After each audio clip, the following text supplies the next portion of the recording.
moments ago that I was going to be doing a double, doing it alongside Josh Engelman, but I am receiving late news that he either had some dental work or requires some dental work, but something is wrong with his face, and for that reason he will not be participating in this evening's show for me, so it is just I alone. Josh, sorry your face is hurting you, although in fairness, it's been killing me for months, as the joke goes. That is alright. You and I together, we shall make sense of this nonsense. We will trudge through the morass, peer through the miasma that permeates this evening's NBA DFS slate, and see if we can arrive at any useful conclusions, try to find some sort of edge against the field. I am firing up the Restream chat so that I may get the input of you excellent people watching on the YouTube channel, and of course, you in the premium Slack chat. You shall be my primary eyes and ears as we look for any news breaking, although again that would seem to be of a limited quantity with news always breaking, or already breaking rather, for the 8 p.m. game and the 2 games coming on quite a bit thereafter. But let's see, checking out some chats in the, apparently there's quite a bit of debate over the appropriate projection for James Harden. So let's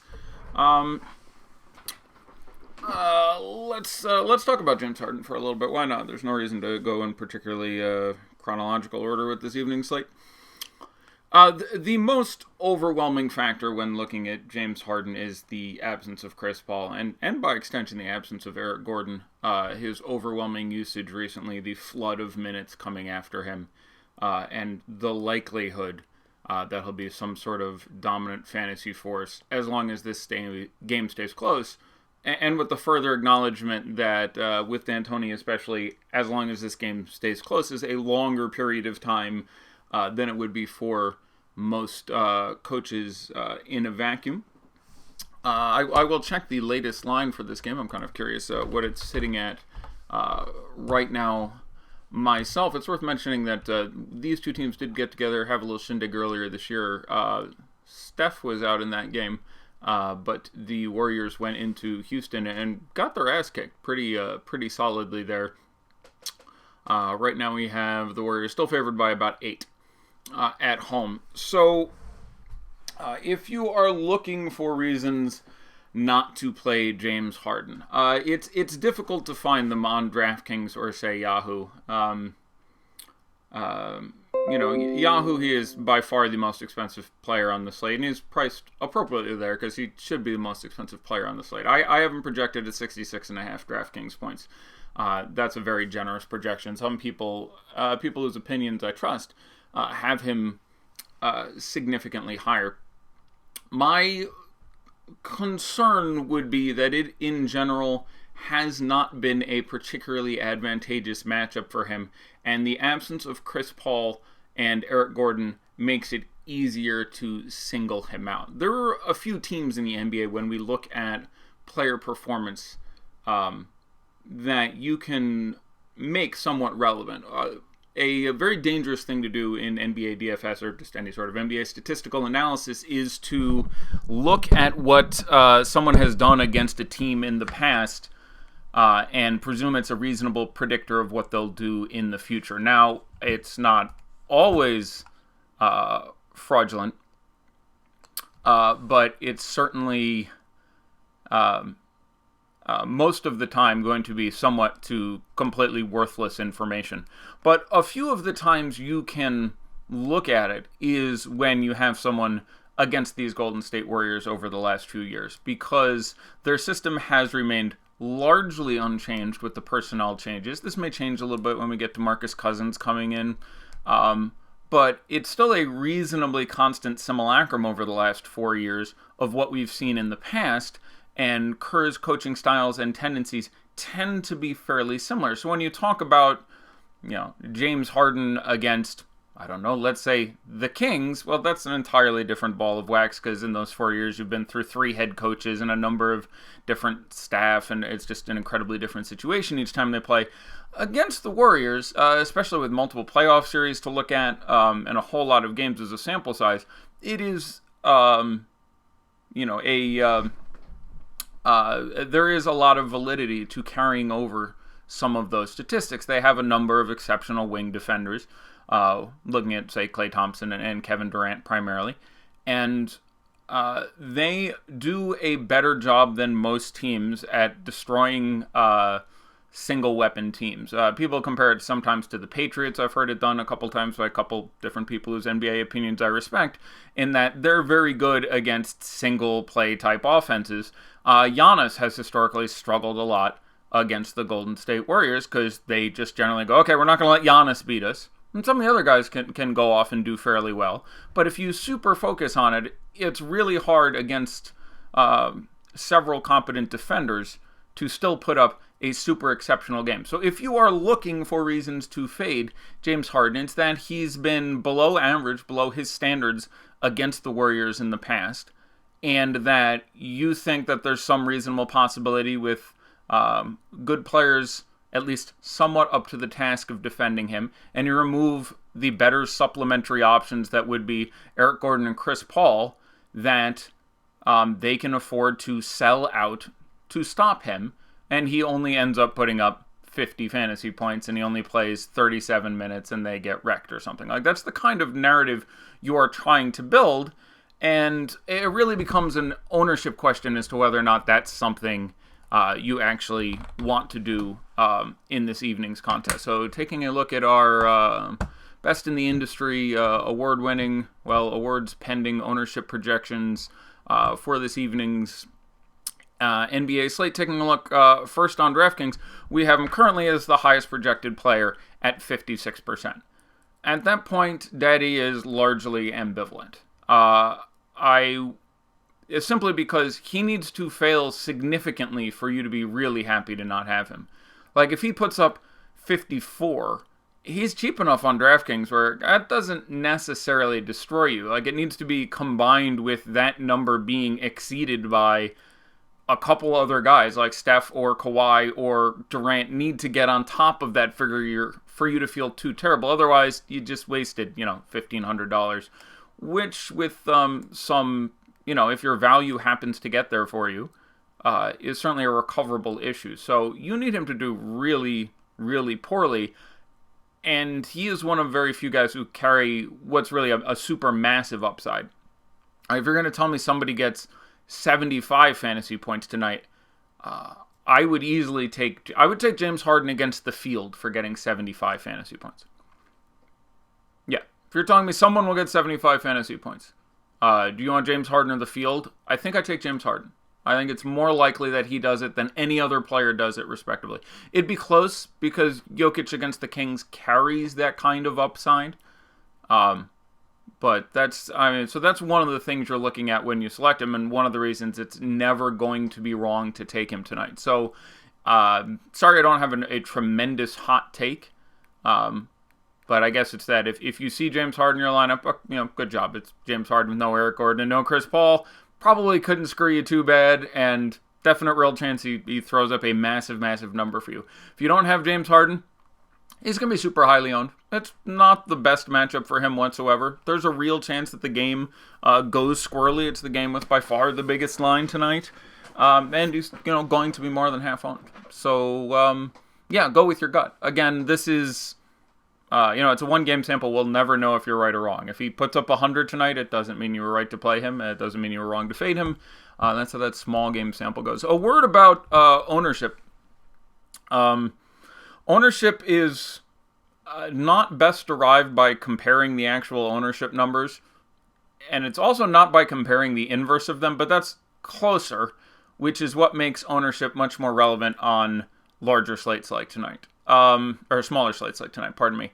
What I mean by that is ownership is relevant because of the number of people you surpass when your player does well and other people don't have him. So if you have a guy who's 10% owned, when that guy makes a three-pointer, in theory, setting aside the assist, you gain on roughly 90% of the field, relatively. So when people are like, I like this guy, he's going to be 10% owned as opposed to this guy, he's going to be 20% owned. As far as the ownership conversation goes, that's not twice as good It's almost better to look at that as I will gain on 90% of the field instead of 80% of the field. And gaining on 90% of the field is better. You definitely want the lower ownership guys, but it is not something that can be viewed as directly proportional. It's not directly inversely proportional either, unfortunately, because it's not like a guy with, I suppose, a guy who has 30% ownership as opposed to a guy who has, 60% ownership, that the second one is twice as good because of improving on 40% of the field versus 70% of the field. It doesn't work quite linearly that way either. But that would be closer to correct if you had to choose one of those inaccurate options. It's sort of like valuating players. It's not, like 5x plus 10 isn't perfect, but it's a lot closer than 6x, for example, for people who are still looking for dollar value on players. So let's talk about Toronto and San Antonio. DeRozan said he's circled this game on his calendar. The price is certainly appealing, especially on DraftKings, where he is down at, I want to say 7,800 on DraftKings, which is a plenty appealing price. There is a guy who's shown some very real upside. I think he has 5 60-point games this year, and it's certainly nice to hear that he is well motivated. He said, "I will circle this date on my calendar." And I certainly don't think motivation will be an issue. I do think that Kawhi Leonard defense is an issue, which I expect him to see a significant amount of, which I can't wait to see. I like the fact that the two guys thrust in this conversation, get to deal with a lot of it head-to-head versus each other. Interestingly enough, if you wanted to look at the last time the two of them played against each other, obviously on the opposite teams, that was 2 years ago today. If you were curious, that was January 3rd, 2017. I just went back and watched the majority of the game, and it's approximately what you would expect to get out of that game. I think I am a larger fan of Kawhi tonight than most people based on what I'm seeing for the ownership. Most people, we'll use DraftKings specifically for a minute to have the conversation, seem to be a bigger fan of DeMar at 7,800 than Kawhi at 8,800. Especially with Kyle Lowry out now, I'll go against that trend. I would rather play Kawhi Leonard in my one lineup than DeMar DeRozan. It's not significant. I think they're both reasonably priced. I think I am disappointed with the fact that if I'm playing either of them, that with so much hullabaloo and gossip about the revenge game between these two guys, that their ownership will be inflated likely. Well, will be inflated due to the strength of that conversation. So just on the face of it, looking at the games in play this evening, this would in general be the least attractive one. These are two exceptional defensive teams. These are two teams that run very deep benches. Having Lowry out means you're probably keeping it to a substantive, no Lowry, no Valanciunas. You end up with basically a 9-man rotation for the Raptors that they will probably run depending on foul trouble. We got some Chris Boucher last game, but that was due to Ibaka. I think had foul troubles early in 3 fouls early in the second quarter. But if you are looking to take advantage of these guys, DeRozan has to deal with an elite on-ball defender across the way. I think if you are looking for one of these guys who actually has motivation, I will, and this is just bullshit because I'm not a psychologist, and probably neither are you, and none of us are there, and we're all judging from the same interviews and excerpts and quotes and bullshit we've seen. I would be a little bit more inclined to think that you get the superlative FU, for lack of a better term, effort out of Kawhi going back into San Antonio than DeRozan the other way around. That's just my 2 cents, and I also think he's slightly more able to enforce his will in this situation. You are not going to have Pascal Siakam or Serge Ibaka or Danny Green really initiating a ton of offense. If Kawhi wants to go out there and bust the slate, he can do it, and he will do it. No one's really going to stop him as much as for DeRozan. Now, DeRozan can, of course, do something similar. But DeRozan would be dealing with an even better defensive force. Not that there isn't just a team full of exceptional wing defenders on Toronto. These are, we're talking about the better of two bad options. But I think I find it a little more likely that Kawhi goes out and takes 32 shots than DeRozan.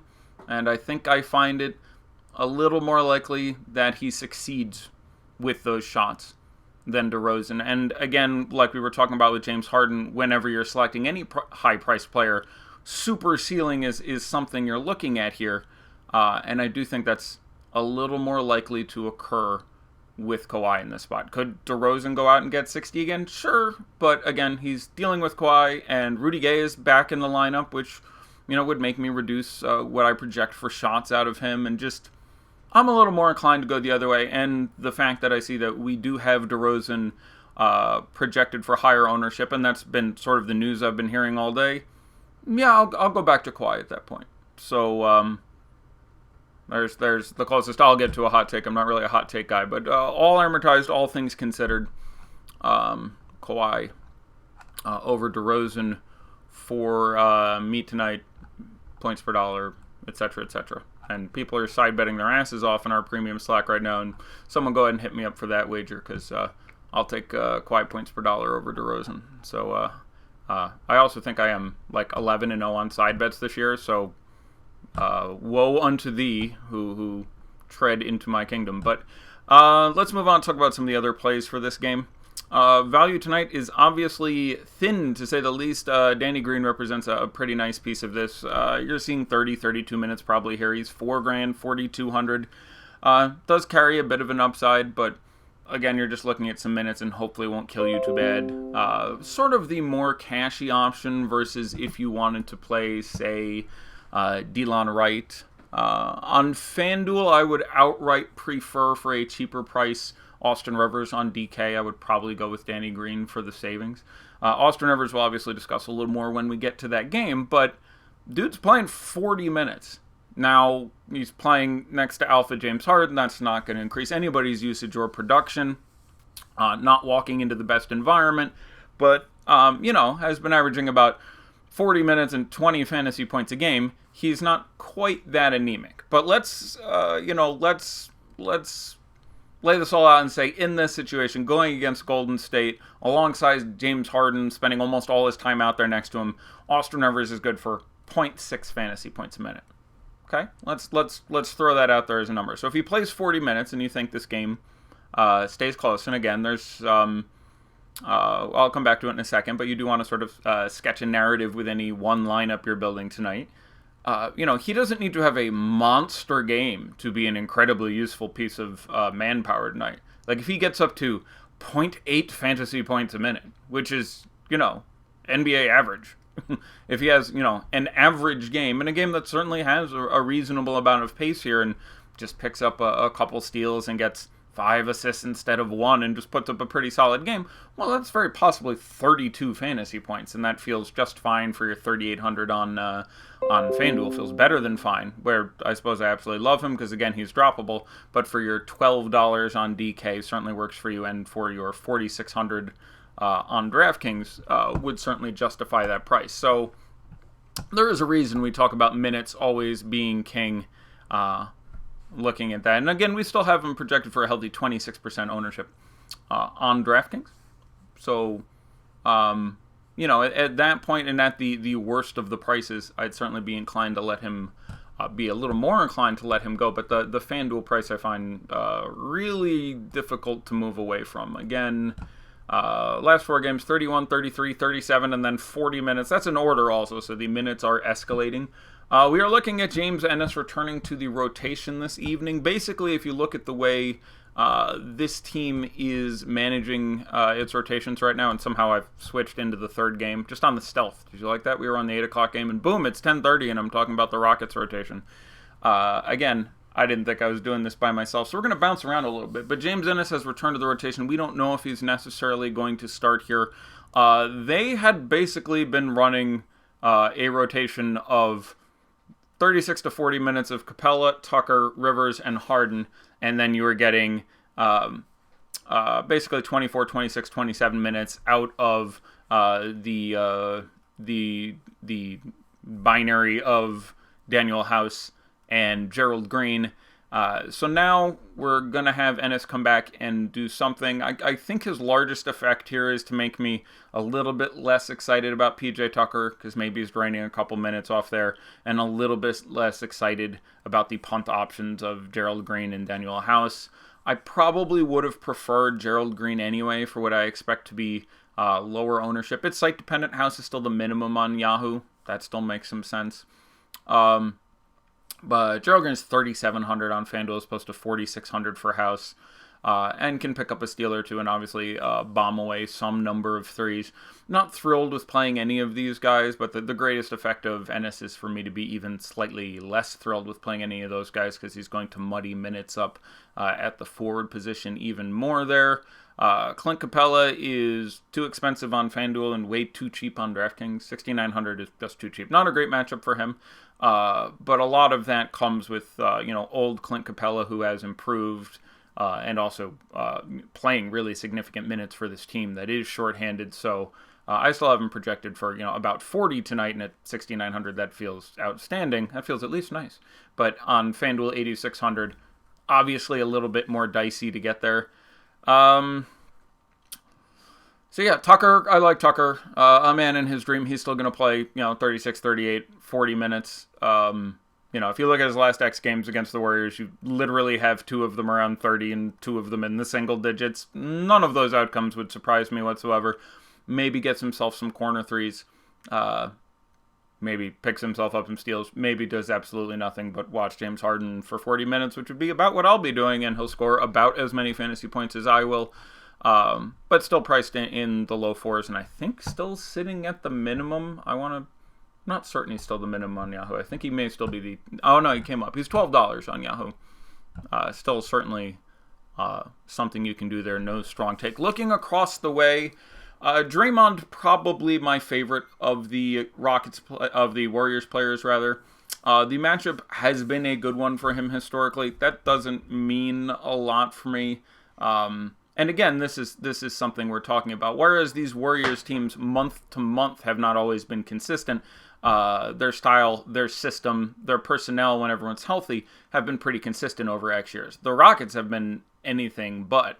Whether or not you're talking about the Carmelo Rockets or the Chris Paul is in or out Rockets, or the Luke Mamute and Trevor Ariza were there for a while Rockets, or very much more dangerous to take statistics out in a vacuum. And again, Draymond, so much of his production comes from low occurrence events like steals and blocks. He's going to be less predictable in any case, but long way around to being, he's too damn cheap. He's the cheapest of the big 4 on this team on both sides. 5,900 on DK.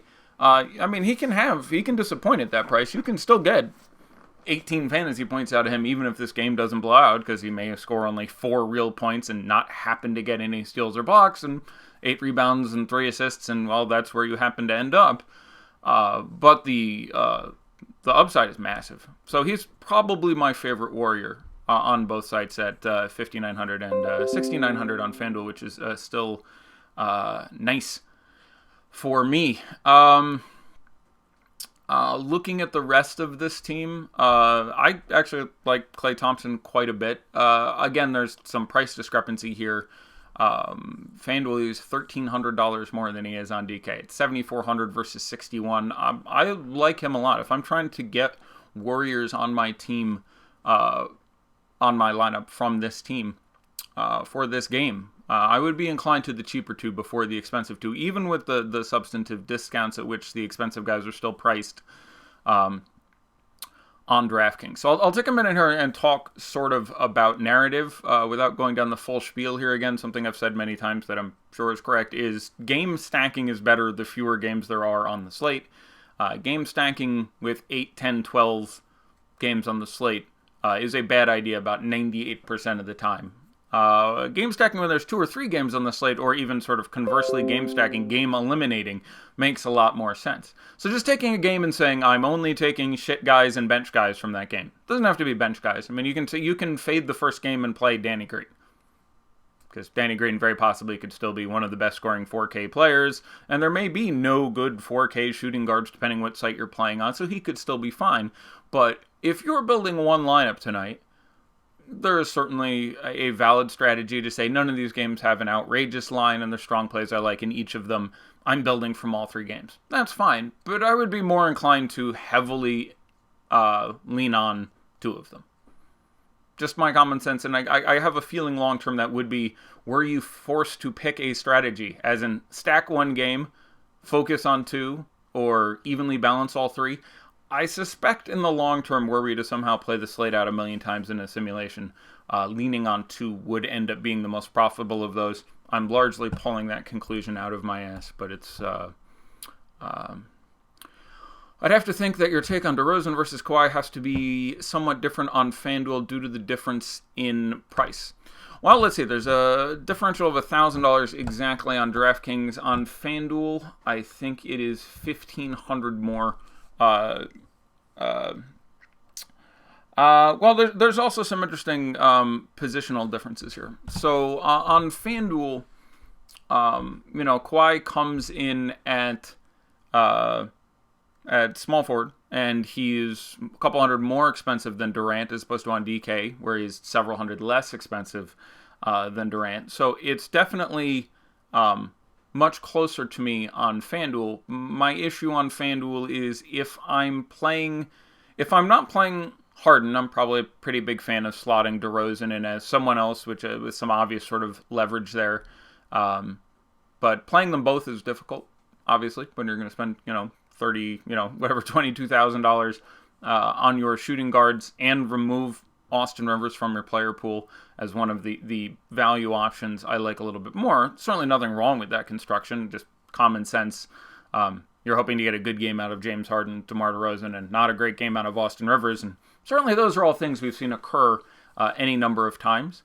But yeah, I will generally agree with you that on FanDuel, if I build 150 lineups on DraftKings, I think I would have something like, I'd be overweight on I'd probably be around 40% or 45% on Kawhi Leonard, which would be overweight but not crazy, and I'd probably be about 25%, which would be a little underweight on DeMar DeRozan. On FanDuel, I imagine they would be a little closer to even.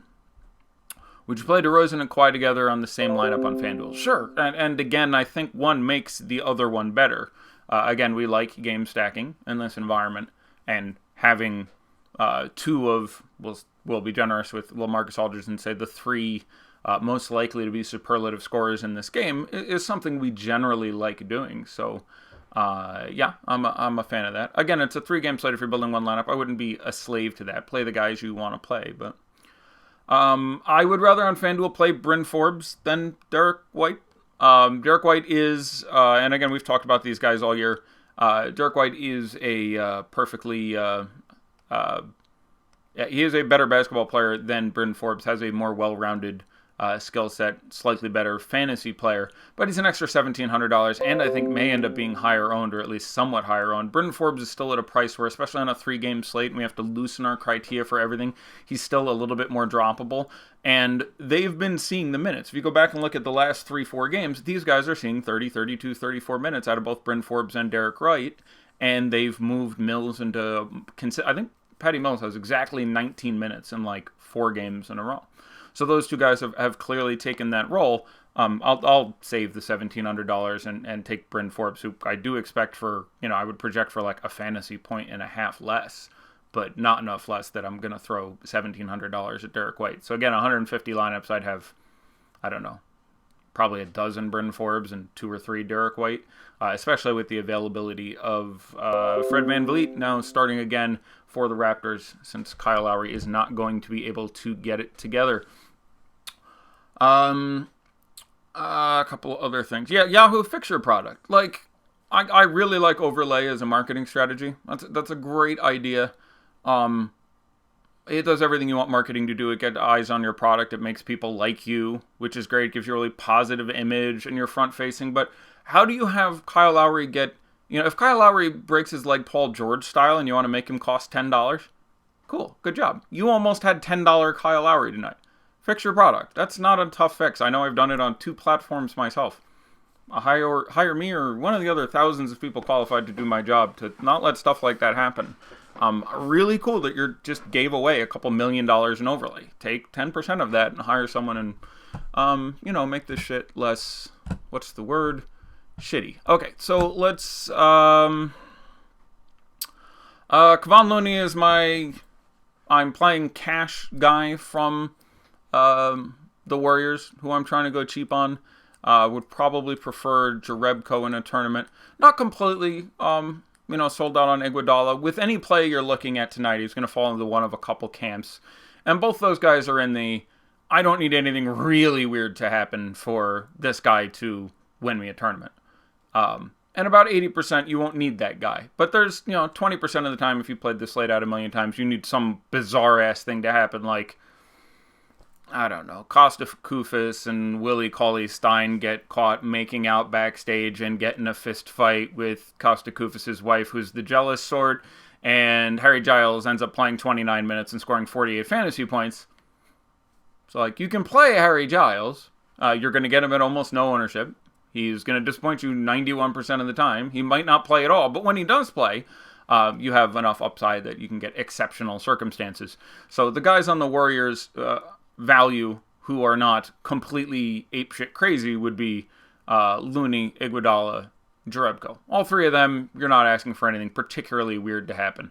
You need weirdness to happen for your Jordan Bell, Alfonso McKinney things to hit hard enough for you to get all that money. Now let's jump back to the first game, time machine style, air cold. So we talked a little bit about Danny Green there. Sorry if I'm all over the place. Again, I did not think I was going to be doing this by myself, Penny Royal T style, but I am. Van Vliet makes plenty of sense. Makes a special sense on FanDuel where point guard is a little crappy. Again, one of the reasons I like Bryn Forbes is I have to play 2 point guards. I don't really want to spend $8,000 on Jamal Murray, whose minutes should be coming down. I don't mind it. It's a very good matchup for him. But he's slightly overpriced, or at best fairly priced when I'm looking to spend up on other guys. I'm not excited to spend $8,000 on him. I'm not excited to spend $8,700 on De'Aaron Fox. I kind of like, the biggest reason I like Steph a lot on FanDuel is he's, at least he's still carrying some upside, and I like almost no one at the price, and that's sort of what falls into Fred Van Vliet. I've been on the Spurs turnaround, I think, a little longer than most. I was, back around the beginning of December, I started to say, this team is getting better on both sides of the court. They went through a stretch of games where they were just wrecking people and seemed a lot better on both sides of the ball, and that seems to have become the common perception for a while now. But back when they were largely attackable, the couple times we did it, or at least I felt like we did it most successfully from a fantasy standpoint, was with opposing point guards. And using that logic, I don't think it's crazy to see that you could possibly get 35, 40 fantasy points out of Fred Van Vliet here, and especially FanDuel where he's priced dollar per dollar a little bit better, and you have to play too. I'm a pretty big fan of Freddie as a play here. The absence of Lowry again brings in a couple more tournament-y value plays here in the forms of Delon Wright and Norm Powell. I would rather play Austin Rivers as my $3,800 shooting guard on FanDuel in cash. In tournaments, I think it's reasonable to go to Delon right now. Kyle Lowry missed the last game as well. He's missed a couple games, and Delon Wright only played 18 or 19 minutes. They're thinning out those minutes a bit more, giving a lot to Van Vliet. Norman Powell is the other guy who's in the rotation and has gotten 22 and 23 each of the last 2 games. A couple games before that, he got 25. I don't mind him as a punt either. I don't mind having them both. Having them both does something for you also in the event this game blows out. They're probably in there alongside Lorenzo and Malachi, cleaning up the pieces there. So on FanDuel, pretty big fan of playing, Delon Wright and Norm Powell. They're still priced in the threes. and guys who carry a bit more upside, but the droppable +3 for steals and blocks does enough for me that I like those guys a fair bit over there. Serge Ibaka is certainly fine to roll out there on FanDuel, although I would rather play Draymond. I would probably rather play Paul Millsap, who we'll get to in a minute, in a matchup that I'm not a huge fan of. DK is a different story where he's still priced at a particularly stellar price, where he's even a few hundred under Draymond. I still prefer Draymond at 5,900 to Ibaka at 5,600, but certainly having a significant amount of Ibaka in your player pool, to me, would make a lot of sense. And other guys from this game to talk about, I guess we haven't specifically referred to Rudy Gay. Yeah, I imagine they will start White at the 1, Forbes at the 2, DeRozan at the 3, Gay and Aldridge, and run their small lineup there, which makes you a little less excited about Jakob Poeltl, if that's someone you want to try. Again, he would now be more closely correlated with the blowout of this game. You can still play Poeltl in a tournament, but it goes from a situation where he would be positively correlated with, say, Kawhi Leonard and DeMar DeRozan to now where he would probably be negatively correlated, where the best outcome for him would be for this game to blow out.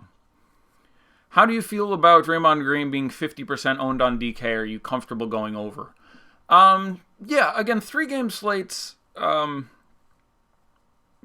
thing I don't know about pride myself on, but one thing I feel that I differentiate myself from other people is I think varying your bet size in DFS is a good idea. I think it's positive, and I think people sometimes unreasonably correlate betting the same amount every day with correct bankroll management. Almost every tout in the industry correctly says manage your bankroll. Don't spend too much. And many people, including myself, the first time I played DFS, it was really easy back then. There were lots of incentives, so I put in $100 the first day, and then I had $200, and the next day I had $500, and the next day I had $1,000, and then I lost it all.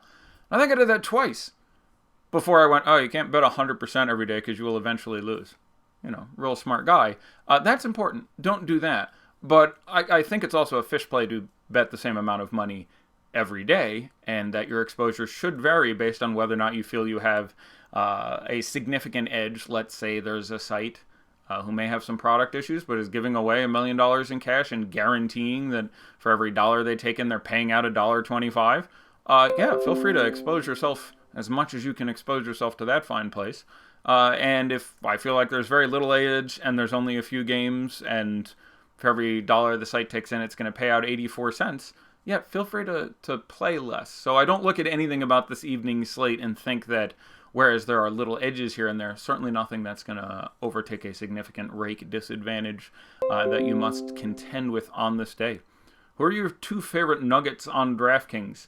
$5,200 Paul Millsap, and probably Jokic isn't a come in second place for me there. Sure, let's talk about the Nuggets. We really have not trespassed incredibly onto this game thus far. Really, the only of the teams we're looking at today who have what we consider an advantageous matchup. A lineup in flux, obviously. We are losing minutes off of Torrey Craig and Mason Plumlee most specifically, but also Juancho Hernan-Gomez, and even Monty Morris and Malik Beasley with the reemergence of Paul Millsap, who will be playing his 3rd game back from injury, and Gary Harris, who will be playing his 2nd game back from injury. I generally like both of those guys on both sites in which they are eligible to be selected. Again, Millsap played, I will look it up, but it's something like 18 and then 22 minutes. I want to say in his first 2 games back. 14 and then 22 minutes. Something else I should mention. No one is on a back-to-back today, which even on a 3-game slate is rare. Front or back end. Nobody who's playing today played yesterday. Nobody who's playing today plays tomorrow. And whereas this is always relevant, and I should have pointed out less than 40 minutes into the show, especially relevant when you're talking about guys like Gary Harris and Paul Millsap, who are coming back from significant recessitives from their careers, we can be confident in them continuing to expand their minutes repertoire. So I conservatively at the moment have 29 minutes of Paul Millsap, which is the highest of many people who I've looked at tonight. And I might pull it down by a minute or so, but I think they put a lot of minutes on him. And again, we saw an 8-minute increase from the first game to the second. But let's say you're going to get 25 or 26 minutes out of Paul Millsap tonight. His price is perfectly appealing to make that happen. He's 62 on FanDuel, where everybody's price is shittier, if you hadn't noticed. He's 5,200 on DK, and is a player who can be very fantasy relevant in only, in a limited period of time. If you look at that last game on DraftKings, he had 34 fantasy points in those 22 minutes. So it's a matchup we like. I don't expect the ownership to be over the moon. I will click and go see what we have it at right now, but I don't see his name on my first sheet, so that seems to be a good sign if you're looking for Paulie girl here.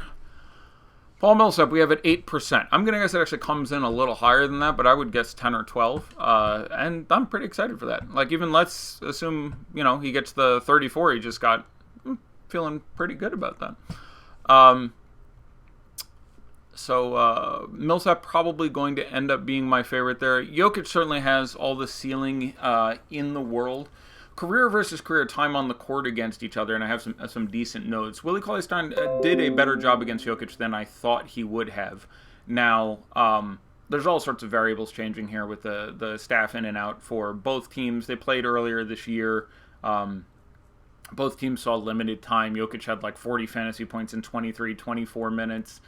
Jokic's fantasy outlook would be considered worse when you start putting back in more Millsap for a couple of reasons. The minutes would come down projected by 1 or 2, and just better usage guys coming back when you have less Wancho and less of those guys and more of Gary Harris, etc. But again, on a 3-game slate, you're sort of also looking just at the chance that, hey, I can get this guy who conceivably can bust open the slate. So more speaking of Jokic than Millsap at that point, as Millsap is in that Ibaka, Rudy Gay class of hoping to get a good game out of them. But yeah, I like Paul Millsap significantly. I like Gary Harris quite a bit. I like him more on FanDuel, where he's priced identically. He's $4,800 both sites. FanDuel comes in at a small forward, which feels pretty good too. So slightly prefer him there. But I like those bargain guys coming back a little more. And I do expect them to continue to pull minutes off Monty Morris, whose price hasn't come back down from when he was the stud for a few weeks. Again, with all those guys out, we had a couple of weeks in a row where Monty Morris was really the guy. Then Malik Beasley is coming off a couple of huge games. His price has obviously come up. Both of those guys are in play. You're going to get Morris at a better ownership than Beasley. They both have an upside, even if it's caged behind getting some foul trouble for Murray or Harris or something. But in a first lineup, I don't think I would have any exposure to either of those M fellows coming in off the bench. Ibaka or Pascal in a FanDuel GPP? Another question from Pierre via Twitter. I think I would be slightly more inclined to play Pascal for what I think would be better ownership and a pretty similar projection for me. No strong take either way there. Both very reasonable tournament plays. Anyone you would specifically avoid? It's a good question.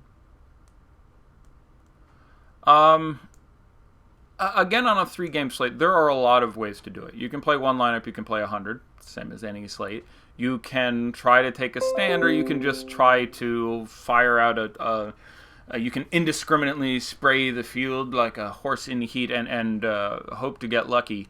I don't know if I have a particular preference. For me, as I enjoy playing fewer lineups opposed to a lot, I would probably take a stand and play like no DeRozan. That's just me.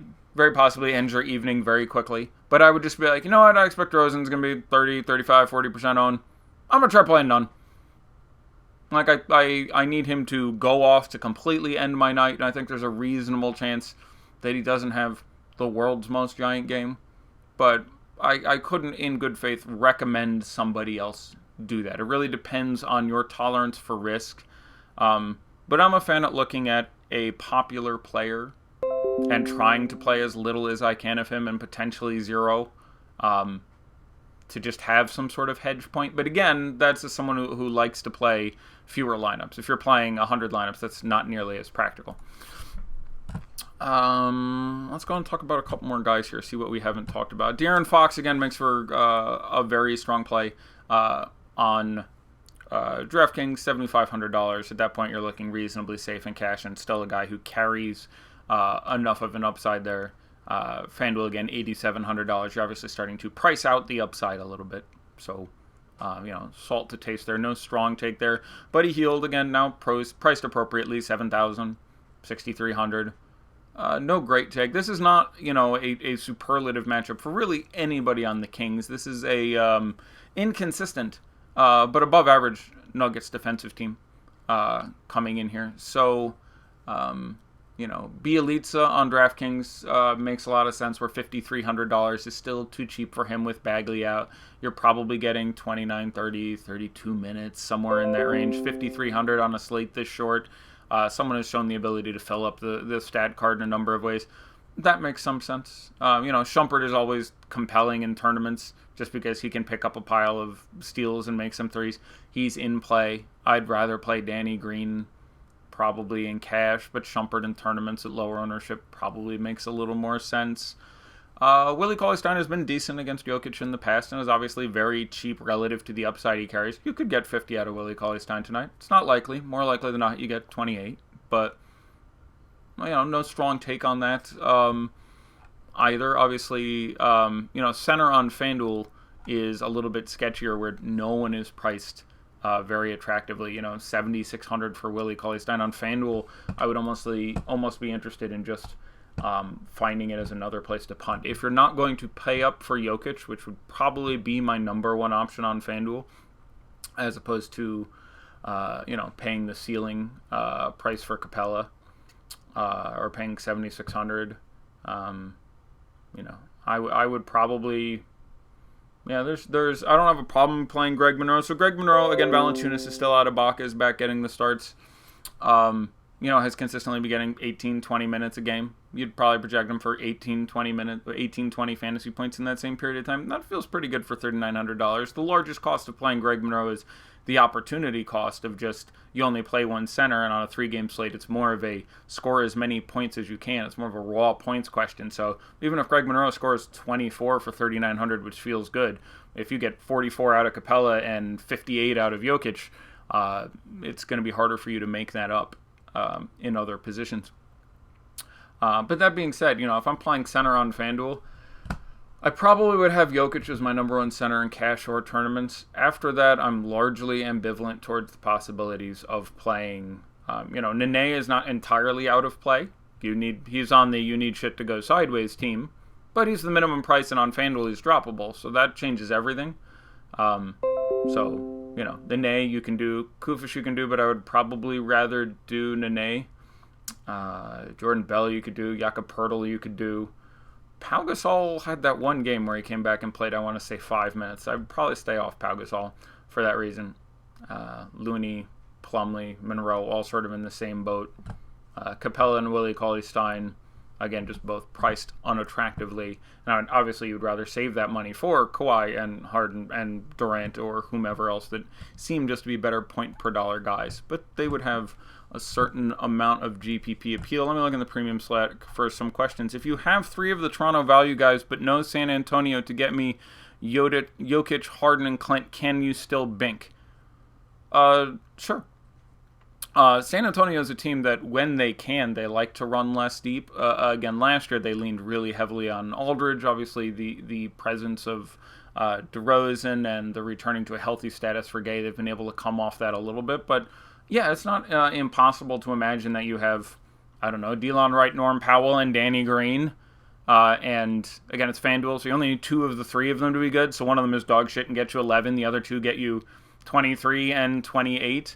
But the San Antonio guys are, DeRozan gets 40, Aldridge gets 35, and, Rudy Gay gets 29, and none of them were necessary. So, yes, you could still bink having a lot of the Toronto value without having any necessarily of the San Antonio value.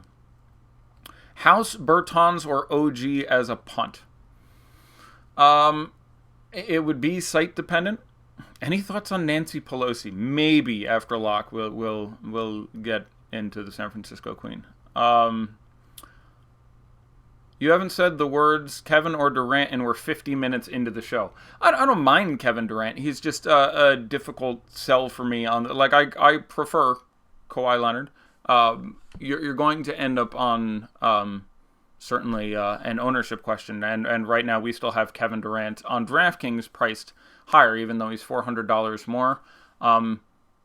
Certainly no issues with you playing Kevin Durant. I guess I didn't say anything because I don't have anything strong to say. My absence of commentary shouldn't be construed as a complete absence of interest. It's Kevin Durant, who's one of the best offensive basketball players in the history of the sport, and clearly carries a relevant and significant upside. But the reason I say less about Kevin Durant is the fact that I don't have a ton to add to that conversation, and the playing of Kevin Durant actually has less to do with Kevin Durant than it does other players. When you play Kevin Durant, you are assuming that you're very likely to get 46 to 57 fantasy points, and that's great. Whether he's a little over 10,000 on FanDuel or all the way down at, I think he's 9,200 on DK, you feel very good about that production. But you're making more of a statement about what you think you're going to get out of James Harden and Kawhi Leonard. So one of the reasons I'm talking less about Kevin Durant and Steph Curry is talking about them is actually sort of counterintuitive because they're more known quantities. When you have all four guys present of the main fantasy contributors for this Warriors team, it has a very centralizing effect on their outcome. Instead of getting this Gaussian distribution curve of outcomes that looks like this, you get something that looks a lot more like this, where they're going to land a lot more in a much more narrow field. So I'm fine with Kevin Durant. Play Kevin Durant anything you want. Play him certainly in cash, especially on DK, where he's super cheap. I expect him to be just fine. I slightly prefer my chances of getting an Uber game out of Kawhi between the two of those guys, but not strong enough that again I don't say a lot of words on a guy when I don't have a lot to say. Refreshing the ownership, someone asked how I feel about the massive ownership on Draymond. I'm fine with it. I wouldn't have a problem being over it. I wouldn't have a problem being under it. Again, we have new ownership projections in. Harden down a couple percent, Draymond up 1%. But we're basically looking at Draymond, Capella, and Harden being the uber chalk on this slate. And we've now revised it to have Durant and Leonard right next to each other as far as ownership projections. Maybe I moved it 1%. I probably didn't move it 1%, but it feels good to think that you could have. Let me look at some other comments and see what else I'm mentioning. FanDuel Cash, Mills, KD, and Looney, or Bertans, Tucker, and Jokic. In cash, I would play Mills, KD, and Looney between those two options. Do I like Capella or Ibaka on DK? Well, it's $1,300 extra to get from Ibaka to Capella. But just points per dollar, and who do I like more as a play? Or to get from Ibaka to Capella, I said it backwards. I would like Capella, but he will be more popular. So it depends what you're trying to do, whether correlations you have in your lineup, but just who do I like more points per dollar? I would like Clint Capella. Specifically to avoid, I don't know if they haven't come up yet. I can't think of it. Could you see fading Toronto, San Antonio altogether as a good strategy? Yeah, if I'm fading a game, it's that one. That's really the game where you could see a little bit of it in the Golden State side too, but like even if that game doesn't blow out, nobody's necessarily got to be that good, right? Like it's pretty hard to have the other two games stay close without having someone be good. Like if you have Denver and Sacramento stay close and play 4 quarters, someone's going to be crushing it pretty well there, right? You're either going to get 45 out of Willie Cauley-Stein, or 42 out of Bogdan, or De'Aaron Fox gets 50 again, or Jokic gets 70, or Gary Harris or Paul Millsap get 35 in their limited time. Someone's going to get there.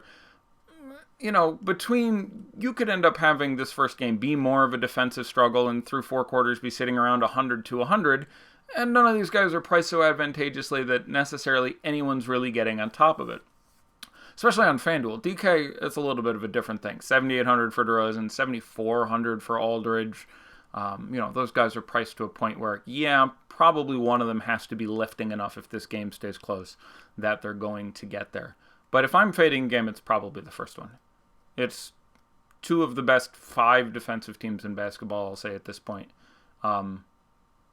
it's going to have inflated ownership due to the entire revenge narrative that everyone's been talking about all day. So yes, not only do I think it's a valid strategy, it's probably the one I would look to fade. It also has really compelling value plays to take, which lets you afford the other guys. So if you want to play, Curry and Harden and Durant and Jokic, you can do that by taking only value and blowout guys from that first game. So it's also a lineup construction that isn't terribly difficult to put together. You have Fox projected for almost as much as White and Millsap combined.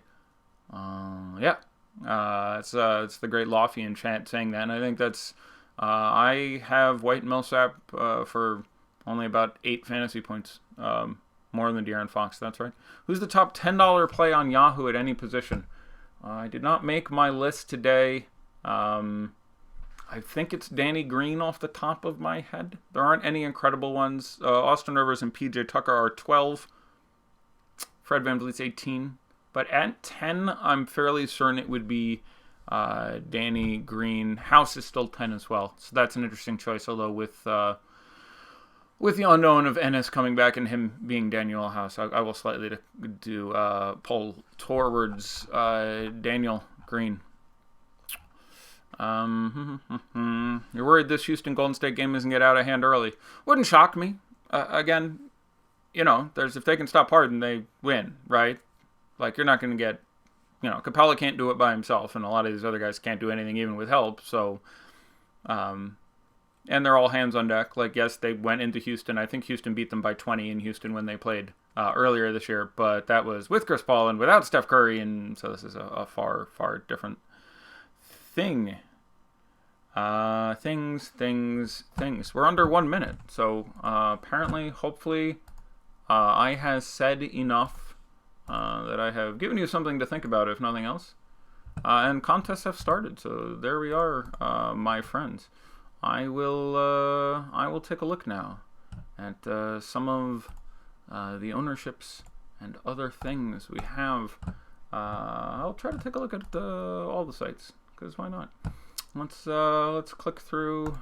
I have FanDuel up here, so let us look at, let me see what contests we have on FanDuel for this exceptional 3-game slate. In the $400,000 spectacular shot, which seems ridiculous. How much is it for first place?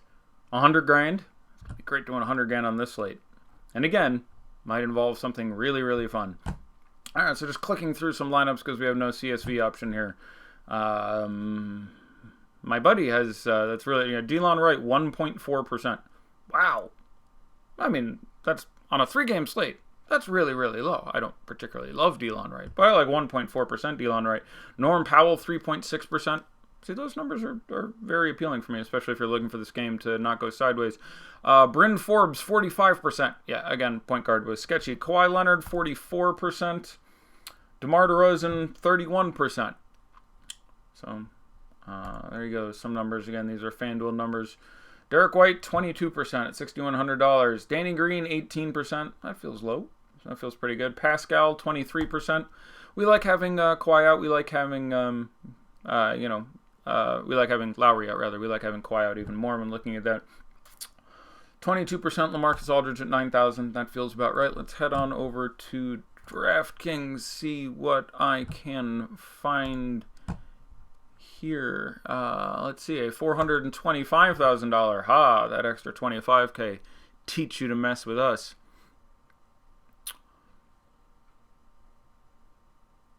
Loading, exporting lineups. We will take a look at some of the ownership here.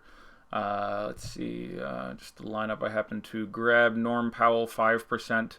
LaMarcus Aldridge, 33%, which is actually a little lower than I thought.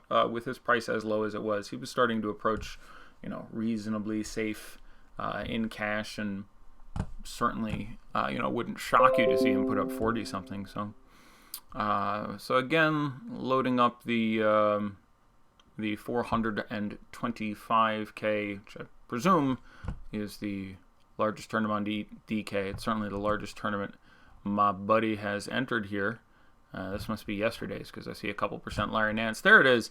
Kawhi Leonard, number 1, 43%. So, okay. So that ended up being more appropriate. He was projected to be less than that, and I like that number. Kawhi, 43. DeMar DeRozan, 33. So I don't know if this show or others moved that line significantly. That's about where we had DeMar projected. I think it's actually to the percent where we had DeMar projected, but that's about 10% more for Kawhi. Yeah, and I talked about that plenty. I won't repeat all that. 43 for Kawhi, 33 for basically both of the Spurs studs, till we got all the way down to Rudy Gay, Rudy Gay's a great deal at this. Should have spoken more about Rudy Gay, and that's my failing. But Aldridge 33, DeRozan 33, Danny Green 27, Derek White 26. On DK, that's fine at his discount. Bryn Forbes 21, Serge Ibaka 18.6, Pascal 18.4, Marco Bellinelli 12.2, Davis Bertans 10, Fred 9.2, Greg Monroe 6.6, feels good. Norman Powell 5.3. Yeah, at $3,300, he's probably the cheapest playable guy around that price point. Although Delon Wright was about the same, he's at 4.4%. Jakob Poeltl 4.3. Rudy Gay 4.3. Okay, that's too good. Not a great matchup. Not 100%. Minutes infrequent. One of the first guys out if it goes sideways, but still much upside for a guy priced in the high fives. 4 1/3%. So Rudy Gay, the best edge hedge on ownership that I see right here. Patty Mills 2.8, OG Anunoby 2%, Pau Gasol 0.73, Kyle Lowry 0.13. Congratulations, you played yourself. I will be here tomorrow and Sunday by myself again. So we will be doing it all by myself 3 days in a row. I should lubricate to avoid chafing. In the meantime, you get a couple hours off before taking a look at those late slates, but I will be sure to be back in the premium Slack chat handling your questions at awesemo.com from 9:30 until 10 o'clock. Thanks to all of those of you who sent over some questions, and apologies for those who I did not get to answer. I will try to do better next time. Best of luck in your contest, everyone.